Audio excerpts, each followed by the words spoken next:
expanding table in here, and that's about it. Very nice. That's a great setup with a whiteboard and everything. So this is my office.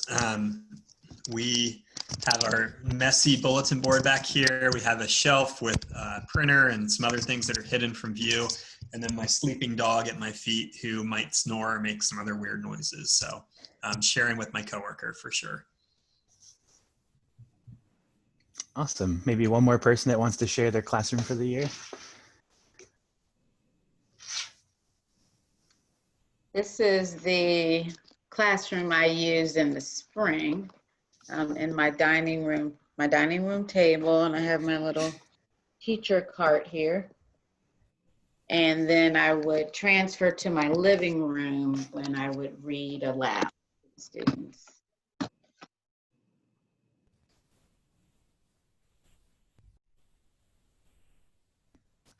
Awesome. And I see some talk in the chat that some people aren't allowed to go back into their classrooms. Some people don't know what they're going to be doing yet. So always great to hear a week before school. If you were ever in my actual classroom, which I'm sure you might have gotten the hint already, is that I'm kind of a goofy person. And when I first transitioned to online in the spring, I noticed that that part of me sort of disappeared for a little bit. I wasn't playing music. I wasn't being myself. I just felt like I was sitting in front of a computer. And so for me to make that video about my basement classroom, I had to stand up and get away from the computer because that's how I'm used to teaching and being myself. But it was a way for me to bring my own personality back into what I would be doing online. So just something to think about as you're maybe recording or preparing any materials for the new school year. All right, let's get back.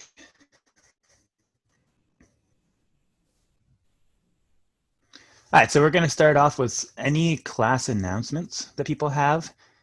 Most importantly, what have been some wins for you lately, either professionally or personally?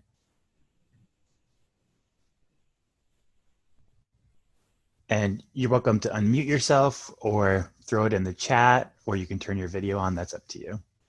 Hi, this is Julie. I feel that the classes we've been taking through the VACS, SCL have been really helpful for getting me motivated for the new year.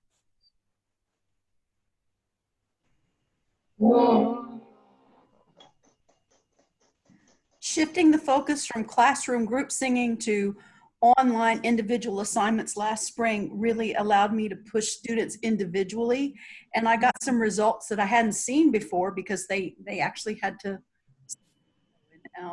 That was really kind of a cool thing that I might keep even when we can go back to the classroom, find a way for them to a little bit of themselves and get some feedback. That's amazing. Thank you for sharing. Any other wins for people lately? I would also say that a lot of the resources that I have found, while they provide some great things that you can do in the classroom, they are also really working to develop and tweak their resources so that we as teachers can use them virtually, and they understand that that's going to be basically a mandatory component. And so the win has been the resources that I've been using have been adding virtual resources and also finding new ones that I can use. So that's been great, is these companies that provide these for us and these websites, understanding that virtual is kind of what we all have to deal with right now, and they're really accommodating us with a lot of great things. That is awesome. Thank you.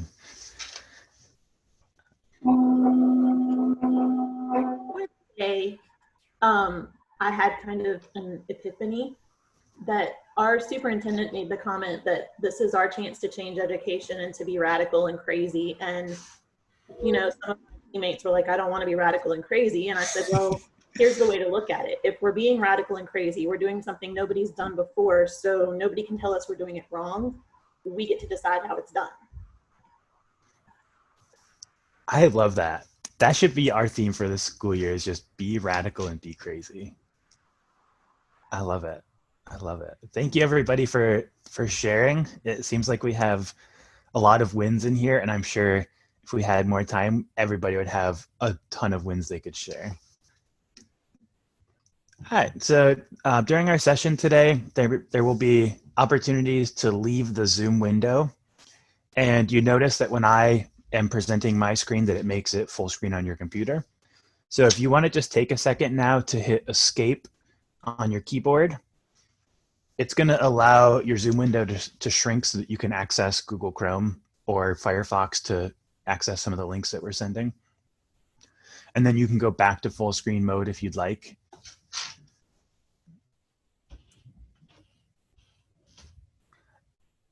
And when we do provide a link for you to access, the easiest way, especially if we've made it a bit.ly, is to copy it and paste it up here in the top address bar. And this is something you might want to help your students with too, is sometimes when you paste the link in like a Google search, it doesn't always pull up the website. So the best bet is to just put it right in the top here. All right. Adam, you wouldn't mind doing this slide for us, would you? This would be the greatest gift. Thank you. Okay.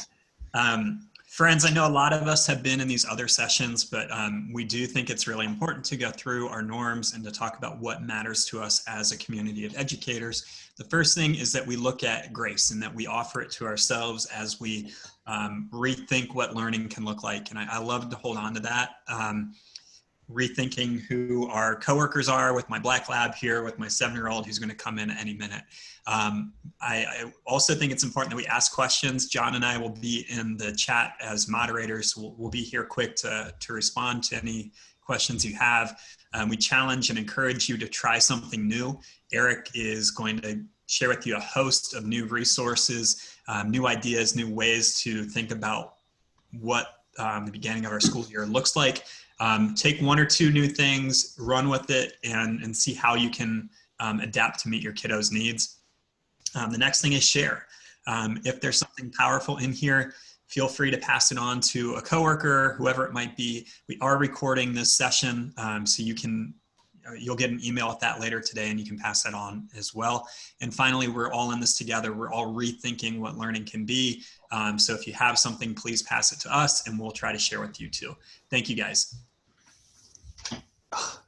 See, that is just something that I couldn't do asynchronously, because it's such a great message that it really needs to be a personal message directly from you. So just think about, as I'm showing you asynchronous things and Adam is showing you synchronous things, there's a reason to why we both chose to do it that way, because we think that some things, especially if we have a hybrid model or we have the opportunity to Zoom with our students, that some things are best if we're there in person with them.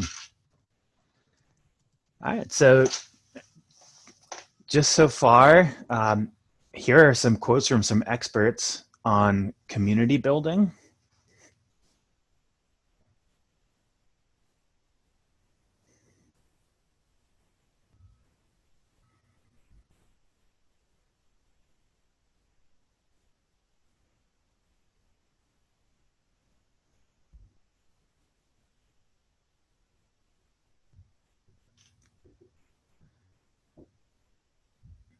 Did anybody pick up on the importance of these 3 quotes?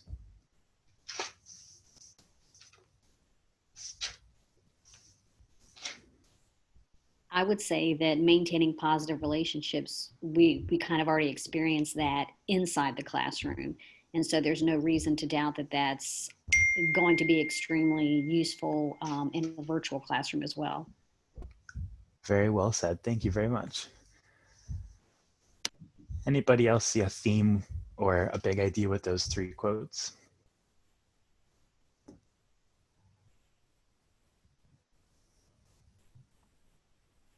Community service. a lot of times as teachers or as instruction assistants, we don't think about service. We're doing our family a service, so we want to give our family the best service. As when we go in the store, we want to receive the best service. So service is what we're here for. We're here to service the children, to teach them, as well as the family, to let them know that they're important, that we welcome their ideas or their different things that they would like to bring to our attention. So, and we're all in this together, as we always say. So learning together, being partners and not enemies is what I see. Absolutely. I love that, almost like thinking of it as a business model is like, these are our customers. I love it.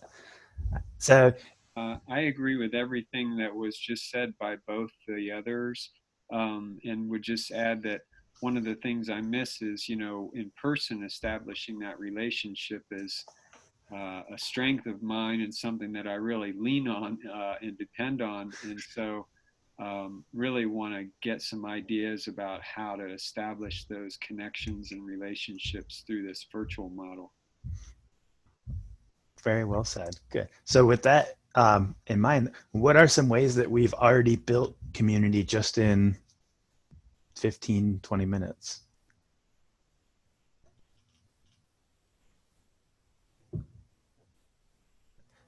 Adam, how do you pick out your music that you play before each of your presentations? So it kind of varies. I've had some teachers who have reached out to me and suggested themes. So last week, one teacher said, can we do an 80s day? And so I went and found playlists for that. And then people can put requests out there through the Zoom chat, and I'll play those songs too. Otherwise, I just try to have something that some songs might be familiar, some might be new, and just kind of chill music going. Awesome. So we started off with music because we think that's just a great way to connect with people. And it really, I know I get excited when I jump in 5 minutes beforehand and there's some really nice upbeat music from Adam playing. I also felt you created community by first sharing your space and then allowing us to share our space. Very nice. Did anybody see my space and think, oh, mine's not so bad after all?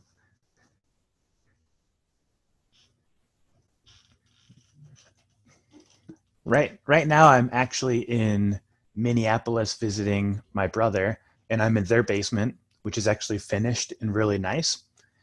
But ironically, outside, they're doing construction on all the streets around the block. So there's huge construction equipments, and like the building is shaking, and it almost feels like an earthquake when they're like slamming their big buckets on the ground. So it's very funny that wherever I go, the construction seems to follow me. All right, so we're gonna jump in. Because I'm using a different computer than normal, this won't work the way it normally would, but this is a pretty straightforward explanation of the different phases in Virginia. So what I did is, so that I could maybe push this to students at home and they could watch it or listen to it, or even like record this slide audio and put it on a flash drive for them. When you could come to the slide, you can go up to the speaker icon and you can click play. And for 1 minute, it's just going to go through and explain how currently in Virginia, we kind of moving around phase 2, phase 3. We don't really know which direction we're going to go when the school year starts. But the Department of Education has said during different phases, there's different groups of students that are allowed to be in school for in-person classes. And so that's something that's pretty straightforward explanation. And I think it's helpful that we could allow students to replay it at home. And to do something like this,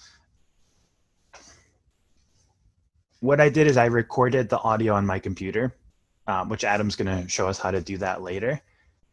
And then I went up to insert, and you can see I put in different images and videos, but the insert audio will just go to my Google Drive and allow me to pick any audio file that's in my Google Drive.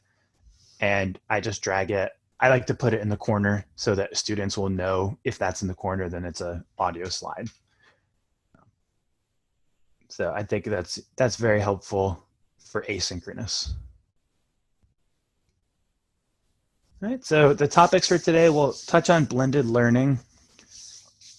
And then we kind of broke down the different tools and strategies that a lot of people submitted via a Google form before this session. So we took some of those ideas and combined it with what we've heard from other groups of people and our experience in the spring. So we'll look at general tools, some that are specifically for elementary. And then what we sort of break it down into the simple ideas is a digital whiteboard is pretty essential. And then some way of recording audio and video and getting it to students. And then ways that we can keep them engaged. And to help our workload and stress levels, as well as students, thinking about alternative types of assessments and how we can really focus on giving feedback, because we think that these are those essential ideas for the school year. Now, John and Adam and I, we're all technology coaches. And so during the normal school year, we might be doing virtual reality, green screens, flying drones, trying to do all this cutting edge stuff. So right there is John.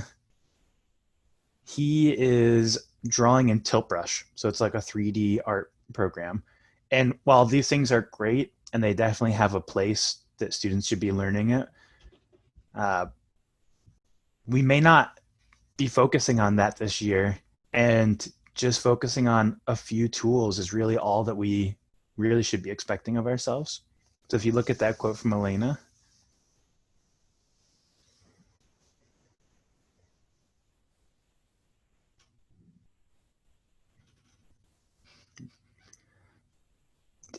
and so Elena thought that making calls on the phone may not be like the best tool or strategy, but in reality, that probably is like the best tool or technology that you can be using.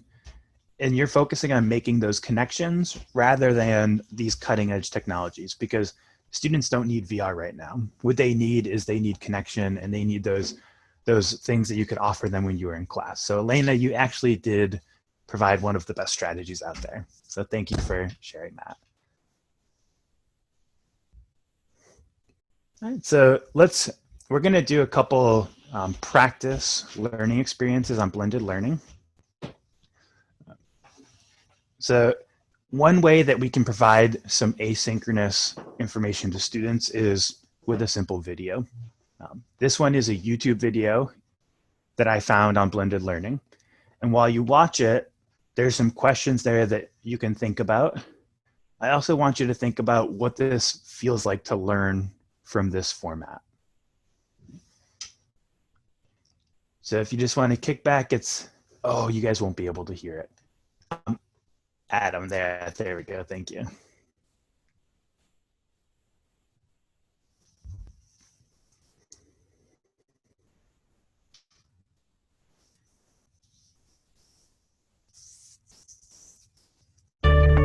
Today I'm going to be talking about blended learning environment and what is blended learning. First off, it's a fairly complex model, so I'm going to divide my presentations in two parts.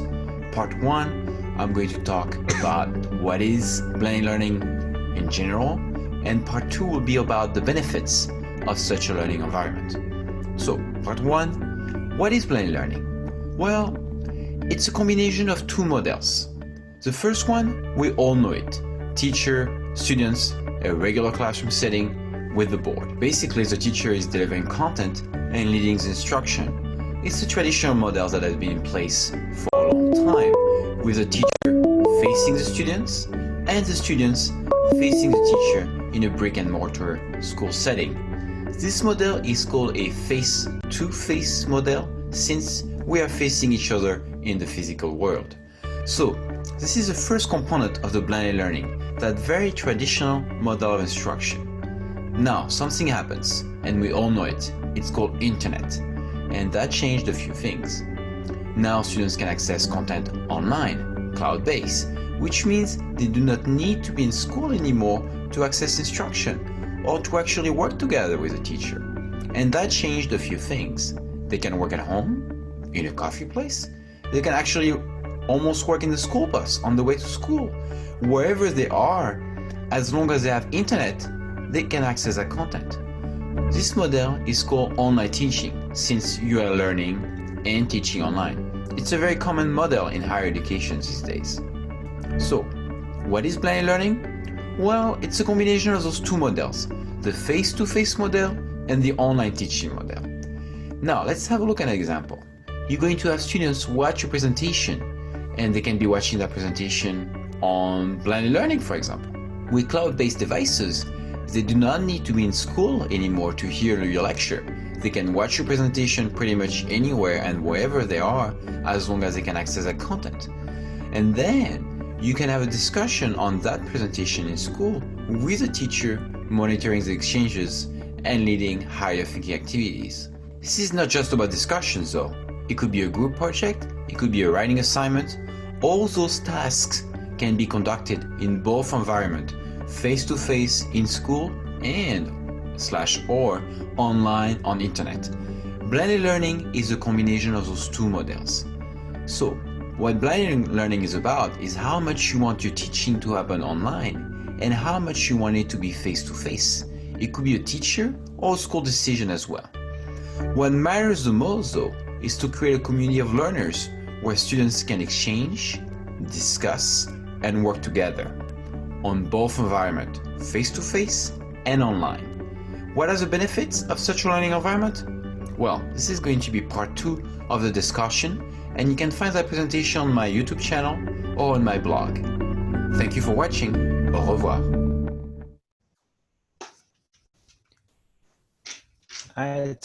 If you will take a second, John has posted the exit slip link in the chat. So this would be the time where you can hit escape on your keyboard to exit full screen and go to that bit.ly link. Remember to copy it and paste it at the very top of your web browser. And it's just a really brief exit slip on blended learning video you watched.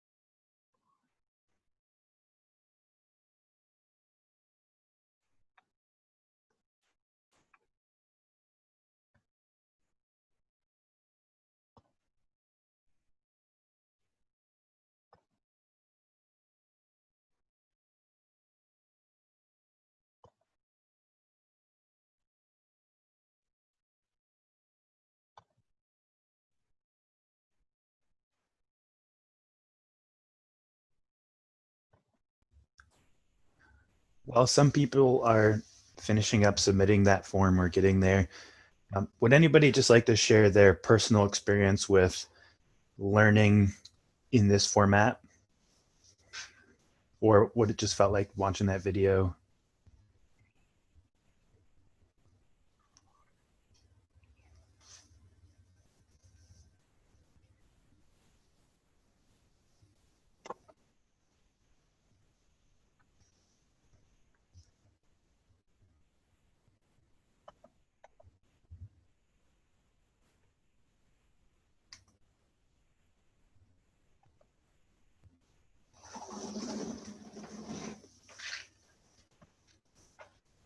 How did we feel about a video that was right around 3 minutes long?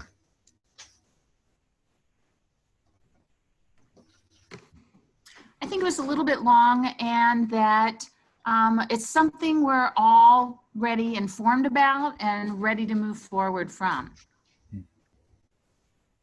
Okay. How was it with having an exit slip that went with it? I like that idea because it really does, I don't want to say force, I guess I would rather say it encourages someone who's watching the video to really focus on what is being said so that they can respond appropriately, instead of just, especially having a specific focus question, instead of saying, what did you think? There's a specific question where they really kind of need to look at it as a whole instead of just listening for one specific thing and then tuning out for the rest of the video. Very good. Thank you. In the chat, I saw that there's, and I'm sure this is something that's going to be common for a lot of people with rural areas, is not having internet access. Does anybody have any suggestions for how we could do something like this for students that don't have internet access? Here in Richmond, Virginia, RPS has given students what seems to be like a phone, but is used as a hotspot, whether they have internet at home or not. Because if you have more than one child and you use your home internet, then there's a lot of people using up, which slow down the internet. But with a hotspot, it frees up your home internet and they're able to do what they need to do without internet interruptions. Awesome.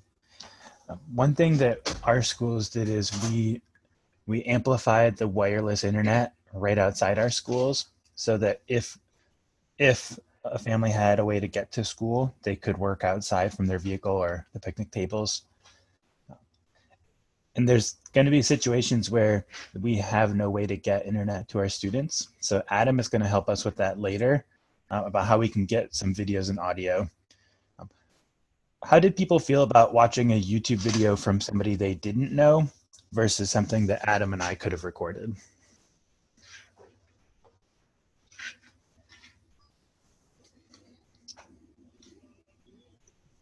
I think it's always better when you know the person, because then you can make a connection.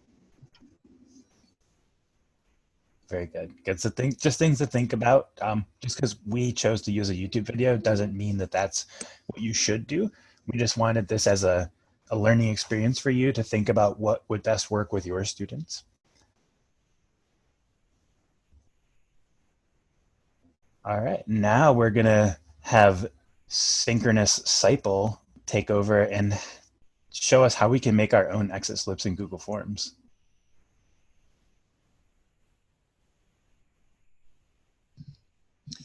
All right, so we'll go ahead and get started. I know some of you were in our session on forms yesterday. Today we're going to do just a mini bite-sized version of that. So what I'd like you to do is, please, you can either click the link that is on your slides, or we're going to go to yeah, go ahead and click the link that's on your slides. That's what we want to do right now. So on here, we want to click where it says exit slips. And this comes up with a blank copy of an exit slip. And what we can do in the top right-hand corner is click where it says use template. Once we do that, our screen's going to refresh. And this is our own copy of the exit ticket that we can go in and start adapting to meet our needs. So with this, we'd probably want to keep this first question of name. But then when we get into things like what's one important thing you learned in class today, we could switch it to what is one idea that challenged you. And they can start to put that in. We can have different question types. So we can do a multiple choice where we get some quantitative feedback and maybe do some simple polling with this as well. And then being able to ask about, how we can improve our instruction as well. So a very simple way to be able to use this template, have it built into our class so that our students can respond. It might take them 2 minutes to respond, and we have information that we can adapt our instruction the next time that we meet, or if we send out a follow-up resource to our kiddos or parents to better meet their needs. Now, one final step that I would definitely do is where it says exit ticket, we'd probably want to name it so it aligns with what that lesson was about. So this would be distance learning, exit ticket, and I may want to do that up here too, just so I can easily find the one that we're using that particular day. Now to get this to my kiddos, I'd go up to where it says send. And in here, I'd want to click on this chain icon. And now I can take that and copy and paste it into my learning management system. I've heard a lot of you mention Canvas or Schoology. I can also directly post this into Google Classroom, and my kids, again, can easily fill it out, and I can meet their needs, know where they're at, and get back to them. Thank you.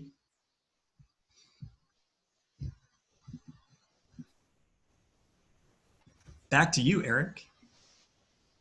Thank you. All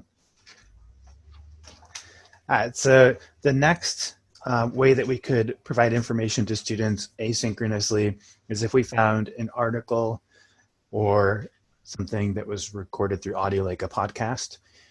So if you go to the chat, John or Adam is going to post the bit.ly for this really great article from Cult of Pedagogy. And what they do is they look at 9 ways online teaching should be different from face-to-face. So we're going to take 3 minutes, which isn't enough time to get all the information, but what I'd like you to do is take those 3 minutes to read the article and then just throw any bullet ideas you have into the Zoom chat. That way we can all just collectively build up one idea or maybe 2 that we liked from that article. Remember to get out of full screen, hit escape on your keyboard. And then you can copy that link into the URL bar at the top of your browser.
We are at the end of our 3 minutes. So if you want to take a second to finish up the part that you're reading and then go to our Zoom chat to look at some ideas other people have posted.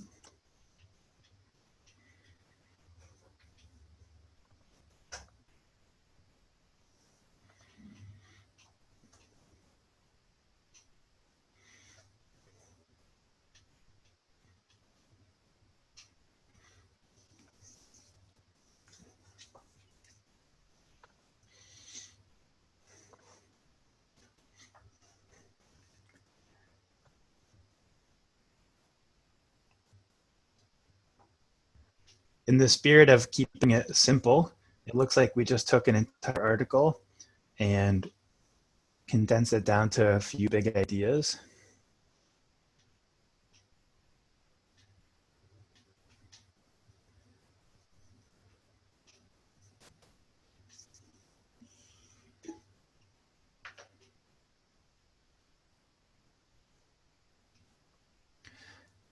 So to keep things simple, what we did is we took those 9 ideas and we thought it might be easier to have 6 main ideas.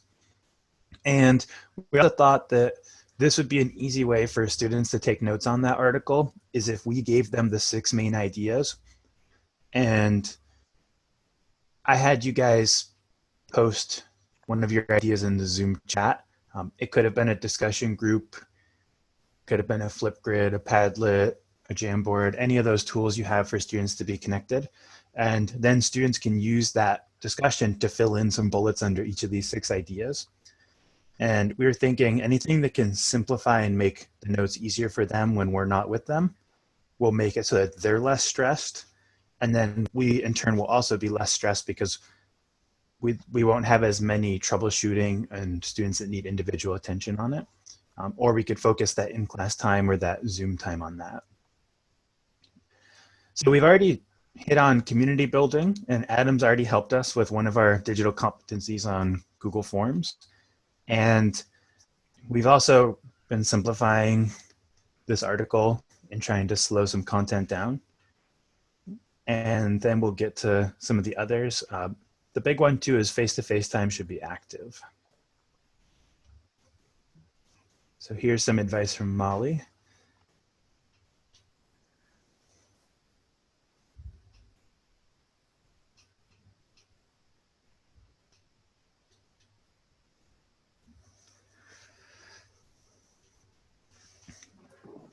And I appreciate that advice from Molly. Instead of just going through a slideshow, they use Pear Deck so the students could interact with questions as you go through.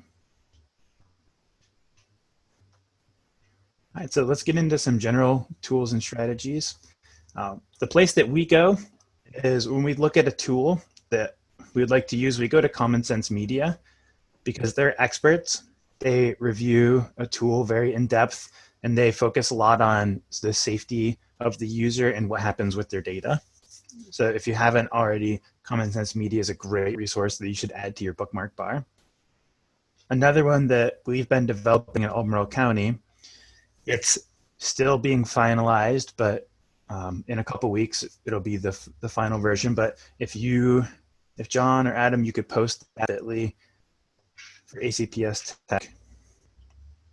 What we've done is we've looked through the tools that teachers are using, and we've started to classify them by either content-specific resources or when you're looking for an idea, like if you need a list of accessibility tools. And we're slowly populating it with a description, grade levels, how they're available, and links to learn more or to get them.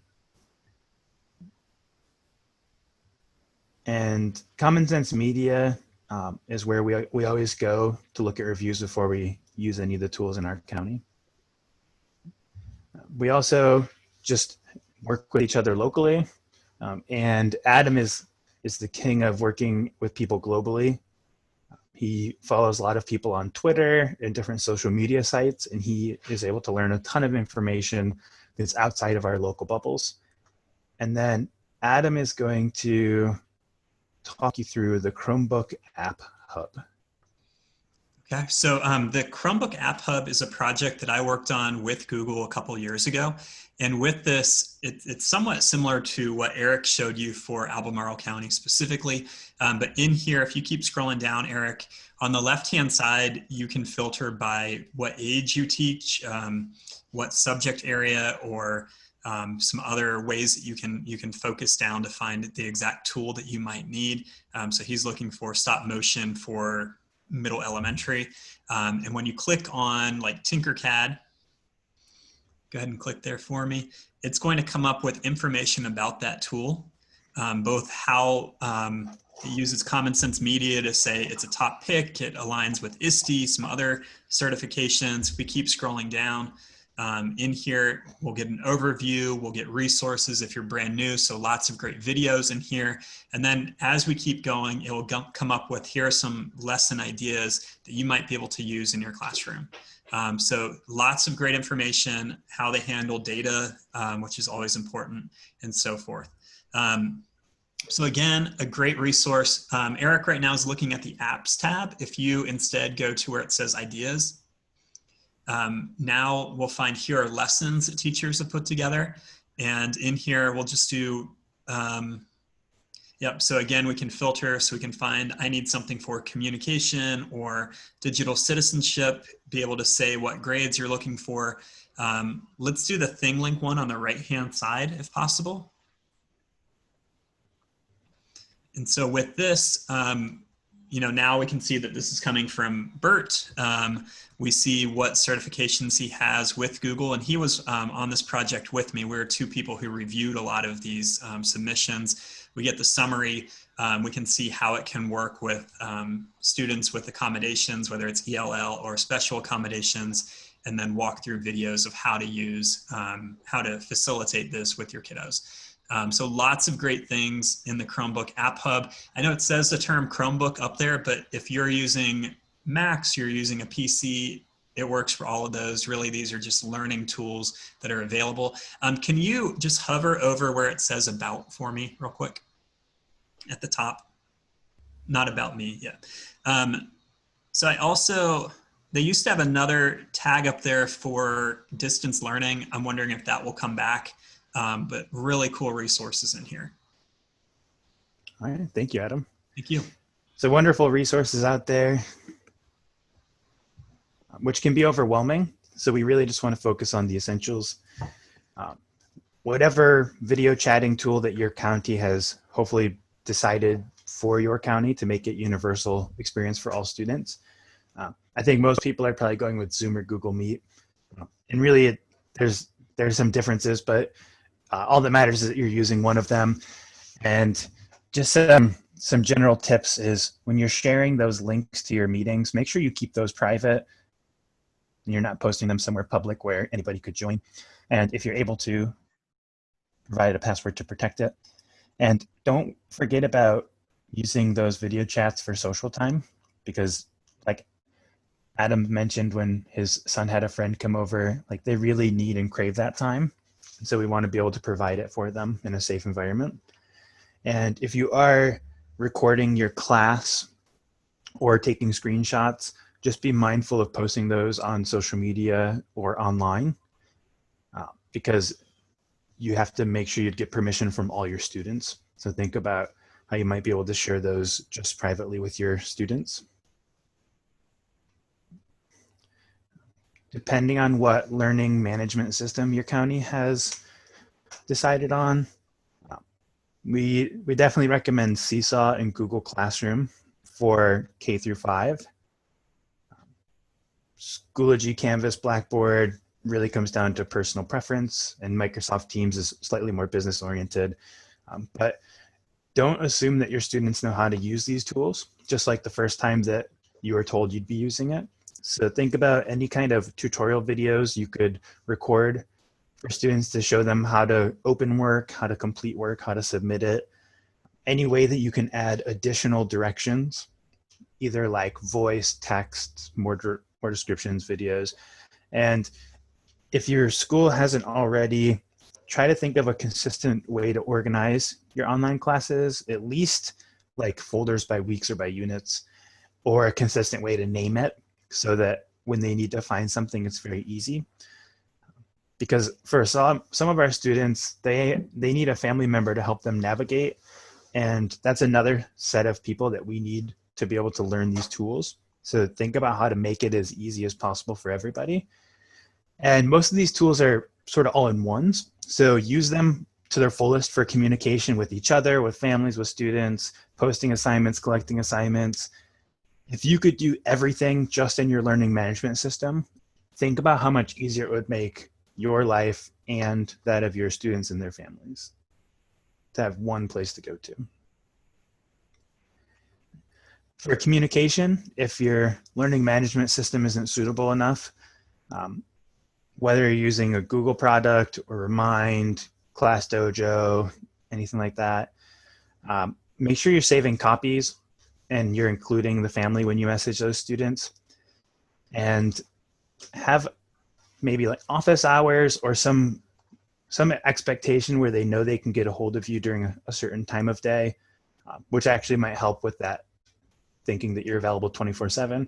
And then try to provide multiple formats, either text, email, video, so that whatever technology somebody has at home, they can get a hold of you. If you haven't heard of Talking Points, it's a website where you can text somebody's number and it hides your number. And it also translates that message into the language that the person receiving it would like to receive it in. And then they can send it back to you and it translates back into your native language. So any of the tools you use for communication that involve translation, if you've ever used a Google Translate, you know that it's not a direct translation. So just some tips are to keep the language as simple as possible to guarantee that the message you're intending will be translated over.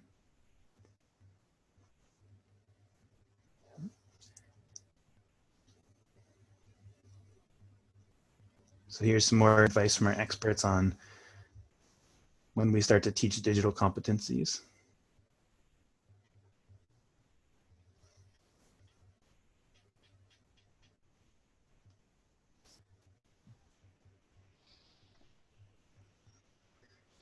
So when we say pre-K through 2, these best practices are gonna apply to everybody. The fewer tools that you can use and the fewer resources and formats is gonna make it a lot easier, especially for pre-K through 2. When they start clicking around and switching windows, it's gonna be really easy for them to click X or lose the window. So if you can do everything in Zoom or everything in Seesaw or everything in Google Meet and you're just sharing your screen, that's going to help out a lot.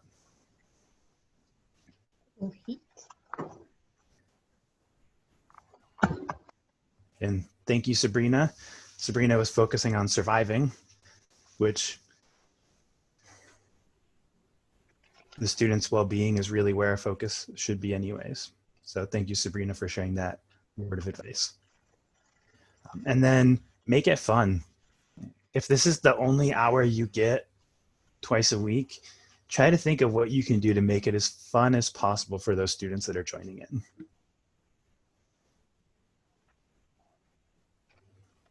Eric, real quick, can I share one other tool that I like for digital competencies? Absolutely. Cool. So I'm going to do my screen share real quick. And this is a free tool. Again, made by Google. I was not involved in creating this one, and it's called Applied Digital Skills. So with this, when you come in here, they have resources for teachers, for students, and then they have lessons. This integrates very beautifully with Google Classroom, but you can use it with any system. In here, you can say what audience you're trying to work with. So if it's elementary, middle, high, we have those options. We'll say middle for right now. Then we can say, what tool are you trying to focus on? So if you're using Docs for the first time with your kids, you can select Docs. And then it comes up with, here are different resources that you can use to help learn how to use Google Docs. So here's one about how we annotate text in Google Docs. When I click on that, all of this is going to be video-based instruction. It's all recorded for you. Our kids can slow it down. They can see the text that goes along with it. And as a teacher, it's going to collect all of their work for you in a very simple way as well. So very great resource for our adult learners and for our student learners as well. Again, applied digital skills.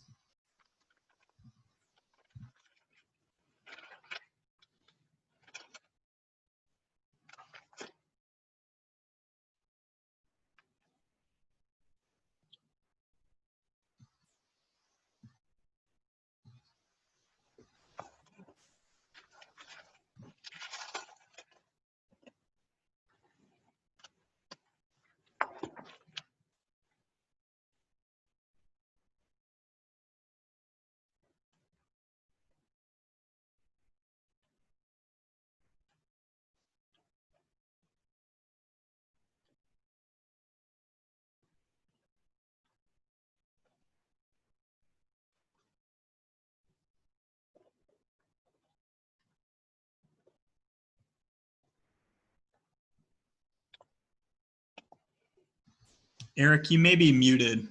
I'm not sure. I think I was. All right. So Zoom has a built-in whiteboard. When I go to click share screen, if I was on a computer, it would say digital whiteboard. And I could share a digital whiteboard and select if I want everybody to be able to write on it or not. So it's a great feature that's built right into Zoom, and people don't have to change windows. But if you aren't using Zoom, or even if you are, there'll be a link in the chat in a second for Google Jamboard. And this is just a web-based digital whiteboard that's part of your Google Drive, your Google Suite. And I was able to make the whiteboard slides ahead of time. And then when you get there, you can interact with it in a lot of ways. So once that link shows up in the chat, if you'll hit escape on your keyboard, and then follow that link to the Jamboard, go ahead and have some fun.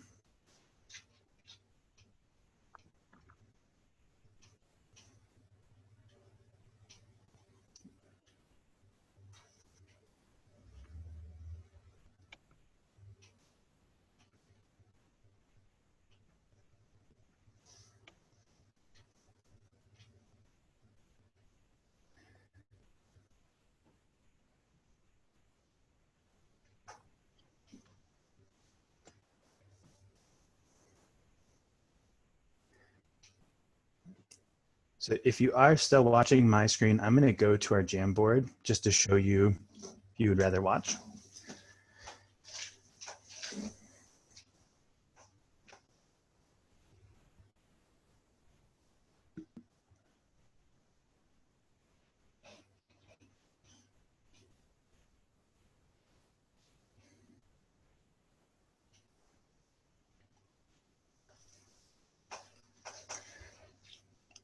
Once you get to Jamboard, you can click the arrows at the top of the screen, and it's going to take you to the different whiteboards that have been created.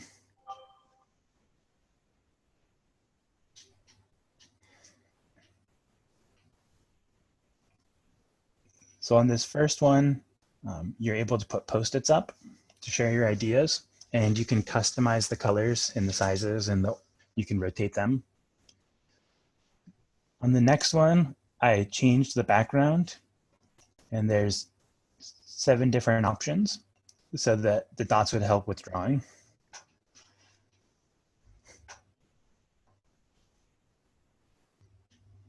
And if anybody is willing to solve the equation on the 3rd slide. Is that a 9 or a 19? 19. Okay. I was just going to say it looks like a 19 on mine. Yeah. So one thing that I like about Jamboard is students, as long as your Department of Technology has turned on Jamboard, they can all create their own.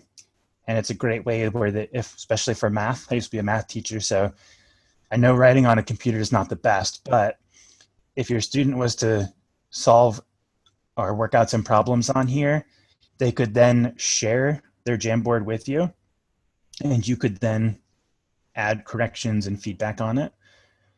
if you go to the 3 dots up to the right next to share, they also have the option to download it as a PDF or save it as an image. So it's a nice clean way for them to submit their work. Yeah, oh, I love the steps. Great.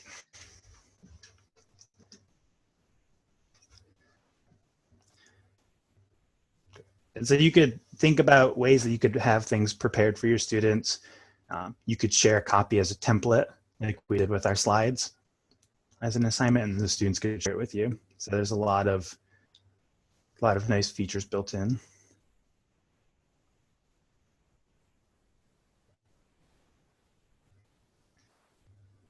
And Jamboard is completely free. You just need to make sure that your Google administrator has turned it on.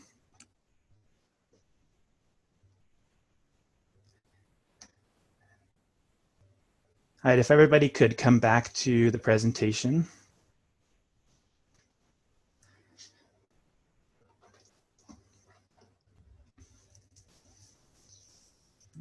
We're going to get back to recording audio and video, and this is where Adam is really going to help out. Before my first one of these sessions, I was thinking, oh, it'd be great, you know, just to share some YouTube videos on how to use some of these tools. And then somebody made a suggestion that, oh, that's how I would use my in-class time if I could. I would spend that time teaching them those technology skills for when they're at home. And I was like, oh, that makes so much more sense, because then you're there to help them if they're not able to get the tools working. So to keep things absolutely simple, on your computer, you probably already have a voice recorder or a camera. And that's going to be the easiest way to record from your webcam or just record your voice. And then you can embed it in whatever, or you can download it and put it on a flash drive. I'm using a cheap headset. It's like $30, but you could get a $10 one just to help with the muffling. Some people have microphones that came with their smartphone, and those also work well. But Adam is going to help us learn about how amazing Screencastify is. Thank you, Eric. So Screencastify is a free tool. It's an amazing tool that is, and it's an extension for Google Chrome. So that means it's going to hide out in the top right-hand corner of your screen. You'll see that it would be up here for us. So I'm going to turn mine on real quick, and we'll get ready to show how we can use this tool with our kiddos. Eric does have the link to be able to download it directly on the slide, so you can click on that too. So 2 ways that I like to use Screencastify, especially the first would be to give my students feedback. So this is a paper that I wrote for grad school, and I can open up Screencastify in my window, and I'm turning on my microphone and webcam if I wanted to, and I'm ready to hit record. Okay, so I have those settings the way I want it to be good, and I'll hit record. It'll count me down from 3, maybe. So Adam, as I'm looking at your video or at your presentation and paper, a few things that we definitely want to go back to and notice. 1, please go back to this section here. There were some unclear areas in there that I think you can really refine and improve upon, yada, yada, yada. And then when I'm done with that recording, I can hit stop sharing, and this is going to save so that I can give my students feedback on how they've done so far. And what this accomplishes for me is it's much more personalized than just typing in a comment for our students within a document, right? So what I can do from here, it saves automatically to my Google Drive. So I can copy that shareable link. And when I come back to this paper, to Adam's paper, I can highlight, put a comment, and just drop the link in there so that now Adam can go in, watch the video, and be able to see me, hear me, give him feedback. The other thing that we can use this for is if we have an assignment for our kids, we can run through that assignment, recording our directions to it, and really trying to make it as straightforward as we can so that when parents are trying to help support, they know exactly what you meant and intended for each of the steps along the way. Now, the other cool thing that we can do when it comes to these files, now that it's saved for me in Google Drive, I can come to where it says download. And I have a couple other options of what I can download. I can just download the video file. I can export it as a GIF if it's a certain length, but I'm going to use this export audio only. And in just a moment, it's going to download only that audio file, my MP3. And now, again, I could put that onto slides and they could listen to my explanation. I can put it into my LMS or Google Classroom, and they can hear me give the directions that would help to clarify things for our kiddos. Eric, any other thoughts you have for Screencastify or reasons that you love it?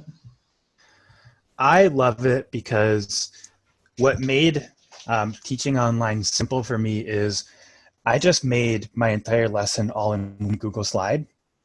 And that way I just gave them one file each week.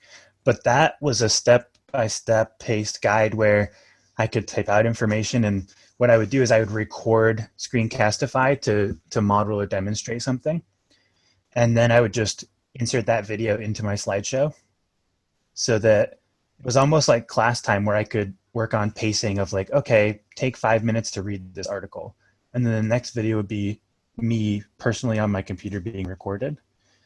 What I also really like about Screencastify is once you are done recording, you could either send it directly to your Google Drive and get that link, or you could put it right on YouTube, or you could download it.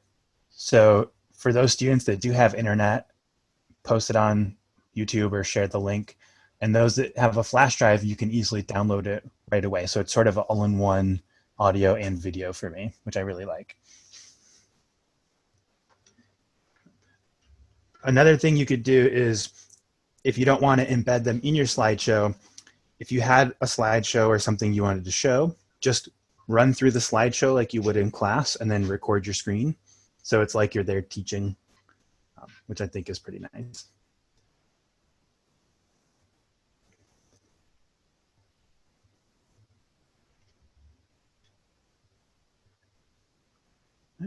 So up to this point, I would say that those are, if you have students with internet, that those are the essentials, is being able to video chat and being able to record audio and video and get it to your students. I also really like the 5-minute limit. Even that 3-minute video earlier probably felt like a long time. So if we can break up into smaller sections, it's going to help out our students. Now, if you do have the ability or the bandwidth to learn more tools, there are some suggestions here to engage your students. One of them that we have been using throughout all of these sessions is Slidesmania. So if you look in the chat, a link for Slidesmania should be coming up. Even something as simple as having a fun theme to your slideshow might make the difference in keeping a student's attention. I know I attended a session from John where he had like different case files you could click through. Adam did one that was like a mystery unsolved kind of case file that you could clip around. So it kept my engagement quite a bit.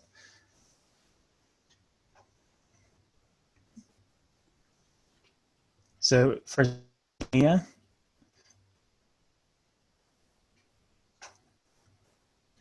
I'll go here. They have a lot of pre-made templates for Google Slides or PowerPoint.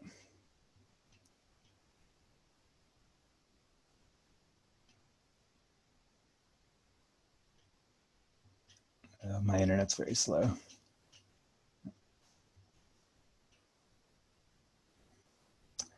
But you'll get a copy of it, and then you can download it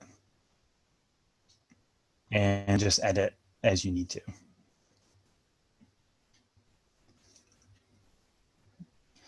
Another tool that's really great for engagement and community is Flipgrid. So if you haven't been to one of the Flipgrid sessions yet, or if you have, please head to this Flipgrid link, and you're going to see that some people from previous sessions have already posted their videos. So if you're new to Flipgrid, then go to that link and just click the green circle to post a new video. If you've already used Flipgrid before, I'd like you to practice replying to somebody else's video.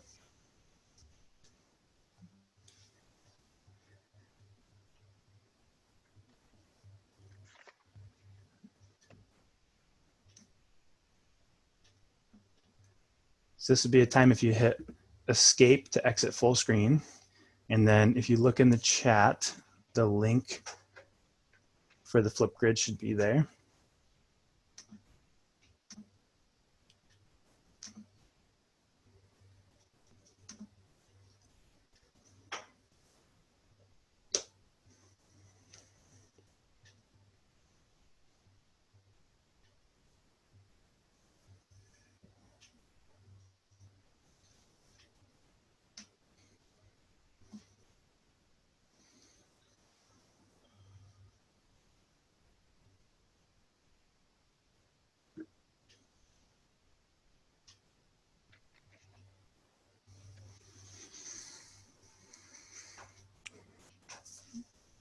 Now, when you get to Flipgrid, you can, as a teacher, you can customize whatever you want to show up as that intro. You could have a picture or a video, and you can type whatever directions you'd like.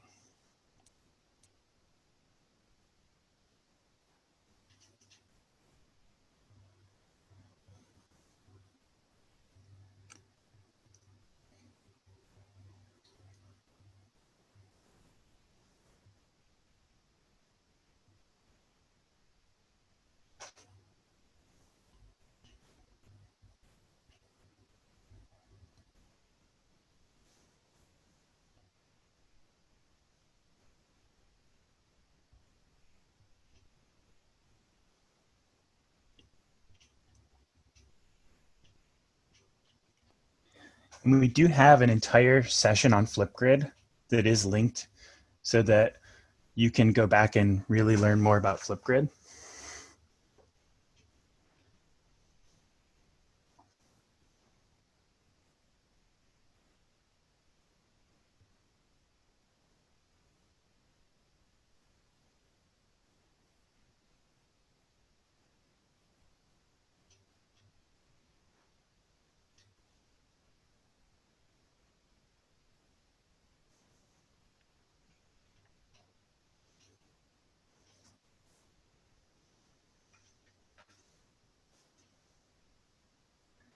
Ah, Selena went to college with one of the people whose Flipgrid they saw. That's really cool.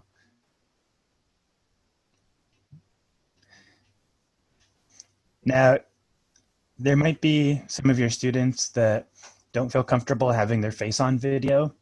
So that would be something that you could go over before you assign something on Flipgrid, is for those that are uncomfortable, they're welcome to hold up a piece of paper or a stuffed animal or something in front of their face so that they feel comfortable sharing.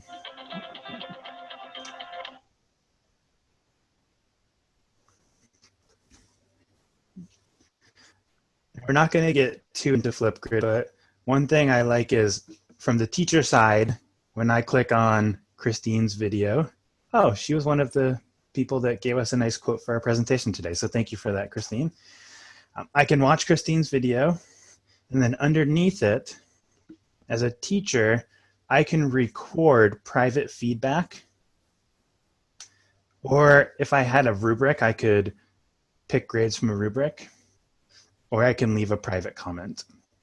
And then when Christine gets on, she can see the feedback I've left. There's also the ability to add a public comment that the other classmates could see, or the other people that have posted. And Flipgrid is continually coming out with new features. as someone mentioned earlier, they're really stepping up to provide resources for us. All right, so again, if you wanted to look at more about Flipgrid, we can go to Adam's site. We also have some asynchronous resources here to help out with Flipgrid. What it really boils down to when you're looking at engaging your students, like we've showed you a bunch of really cool tools, but it's not about the tool. It's not about the verb. It's about the noun, or sorry, it's about the verb, not the noun. So what we really want them to do is to collaborate, communicate, to critically think, to create, and to be active citizens in our class. So don't focus so much on you need to do all these tools because the person in your PLC is also using all these crazy tools. Just think about how can you get them, especially to focus on the 5 C's.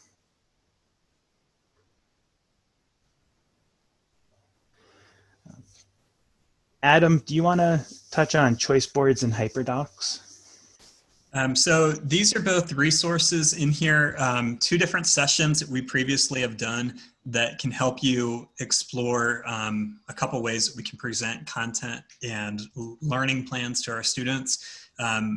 There are session recordings linked on both of these as well, so you can go and check that out on your own time as well. Good. And then a nice quote from Selena there. Selena, is there anything that you'd like to share beyond that about choice boards? I really do. Awesome. I cannot give, I don't even know how to pronounce her name properly, Caitlin Tucker. And I found this, it was literally a tweet I found. So I used her template and changed it. And one of her choices was about like doing a cooking show. So I made the Great Fauquier Baking Show, and a child literally left a door drop of what he had made on my porch. That child engaged in the 9 weeks I didn't teach him in person than the 3 terms I had him. Like he spray painted a ladle and like presented himself the award. And I had done a model making Rice Krispie treats badly, and he made fun of me in his intro video. He's like, I beat this lady who tried to make Rice Krispie treats. It was the highlight of a really, really not fun time in teaching. So thank you so much. That is such a heartwarming story. Yup. Now, if you are just getting started with those, there's in that first one on choice boards and hyperdocs, tic-tac-toe, really easy, straightforward way to get in. Doesn't even need to be digital. You could print it out if you need to send it home. But tic-tac-toe is a great way to get started. All right. And we get a lot of questions about, hey, what's a good lockdown browser? Or how do we make sure that students focus on the tests we're giving? And to be honest, you can't. Like we can't sit there and watch them and make sure that they're being 100% accountable. And one of the things I really believe in is if you can Google it, is it really something that you need to spend time memorizing or learning? So if it's Googleable, let's forget that and let's focus a lot on creation. So just in this session, we've looked at recording video and audio. So think about some creative ideas, Google, Pinterest, all over the internet, Twitter, of ways that you can focus on students creating as a way to have an assessment rather than taking a traditional test or quiz. We definitely prefer a Google form after a video with 1 or 2 questions just as some formative assessments. But for summatives, we really like these creation ideas. So you can click the copy or this image and you'll get a copy of this creation menu. And if you look throughout, there's little tutorials on how to use each of the tools. But what we find best is when we use it and model it to students in class first, and then we give that to them as an option for their assessments. And with all of these great creation tools, Adam's site that has all of his recorded sessions on, you saw choice boards and hyperdocs, there's slides and docs, but just Google Sites itself is a great tool as well.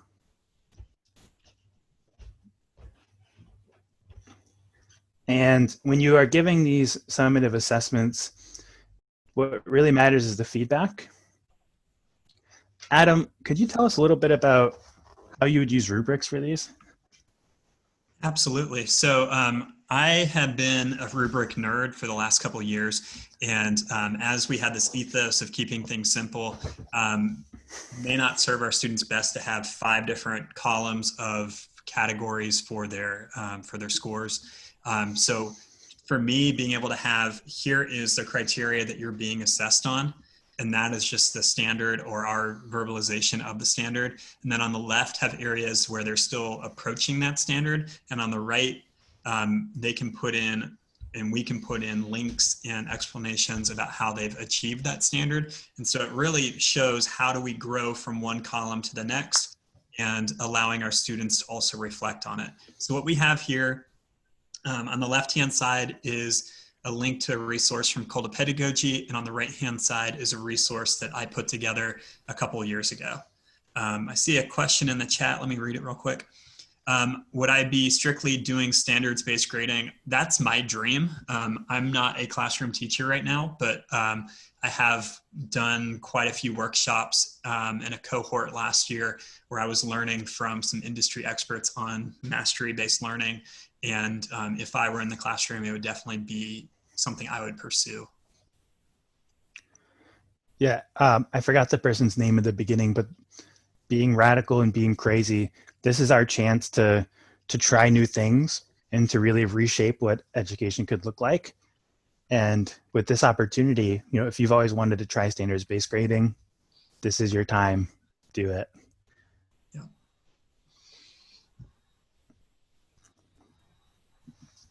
And of course, our expert advice.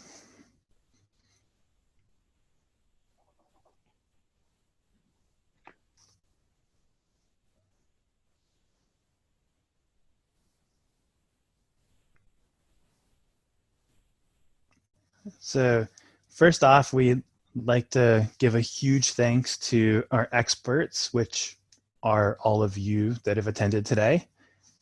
We received your Google form from before the session, and we took all your ideas. You're the ones we learn from. You're part of our learning community. So thank you for sharing ahead of time. And also thank you to those that shared during the session. A huge thanks to our moderator, John. The chat was very active today. Also, Adam was helping moderate as well. So thank you, John, for helping things run smoothly. And a huge thanks to Vassal, to Pam and Liza for helping provide these, what were we up to, 43 sessions that we were able to provide for free this year, thanks to Vassal. That's right, 43. You're the 43rd and final one. You did it well, Eric. Thanks. 43 is a lot. And as always, we want to keep improving. So we would love it if you could leave some feedback for us with the link that will be showing up in the chat box. In this feedback link, if this is your first session with us, you'll also have an option to get recertification points. So make sure that your email at the end is accurate and that you request a renewal certificate. And then later today, you'll also get this link if you miss it now. And you'll also get a link to this recorded session and Adam's website that has all of the other recorded sessions on them.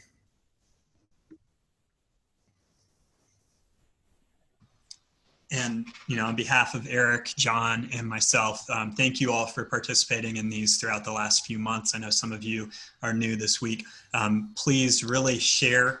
You know, there's a reason that was one of our agreements at the beginning. If you find something valuable here, pass it along so that we can continue to impact what learning looks like in our state. Thank you so much. And you will receive, I'll shoot off an email later this afternoon that has all of our materials, and continue to engage with John, Eric, and myself, and we're here to support you. Thank you.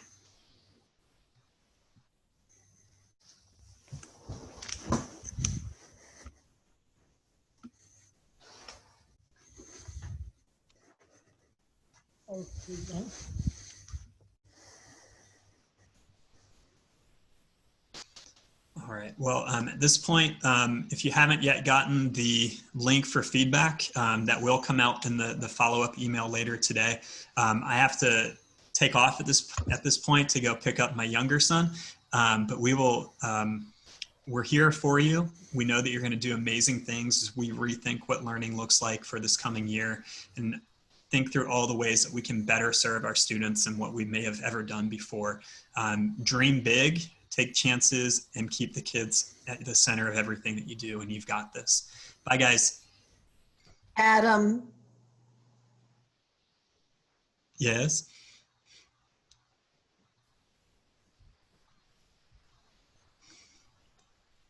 Yeah?